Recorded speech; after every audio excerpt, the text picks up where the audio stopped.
অঙ্কটাকে মোটেই ছোট ভাববেন না। এটা কি হয়, এই অঙ্কটা দেওয়ার উদ্দেশ্য হচ্ছে যে হঠাৎ করে পরীক্ষার হলে প্রত্যেকের মাথা খারাপ হয়ে যায়।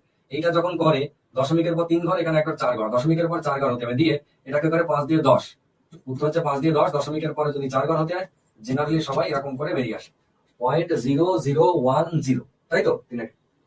রেজাল্ট এইটা হওয়ার কথা যে 0.002 ইন্টু 0.5, এটা যদি গুণ করি তাহলে 5 আর 2 এর গুণ করে কত হয়, 5 আর 2 গুণ করে 10 হয়, লিখলাম 10, এই যে লিখলাম 10 উত্তর। কিন্তু দশমিকের পর এখানে 3 ঘর, এখানে 1 ঘর, 4 ঘর আছে, এটা 2 ঘর বলে আরো 2 ঘর বানিয়ে তার আগে দশমিক বসিয়ে আগে একটা দেখতে ভালো লাগার জন্য শূন্য দিয়ে দিলাম। এটা হচ্ছে উত্তর 0.0010। এবার এখানে 0.0010 আপাত দৃষ্টিতে অপশন গুলো যদি ডিস্টার্বে দিত, মানে কোথাও যদি এরকম দিয়ে দিত 0.00, দেখা গেল এইটা দিল, ঠিক আছে না, এটা তো একটা অপশনে দিলাম, ঠিক আছে। আর তো অপশন ডি টা এরকম করে দিল 0.0010, এটা দিল অপশন ডি তে। তাহলে কি হবে, এইটাতে অনেকজন উত্তর করবে 0.0010, কিন্তু এটা উত্তর করলেই আপনি ভুল। যদি এইটা অপশনে থাকে তাহলে অবশ্যই অপশন বি উত্তর। এইটা কেটে গিয়ে দশমিকের পর 1 ঘর কেটে গিয়ে 0.001,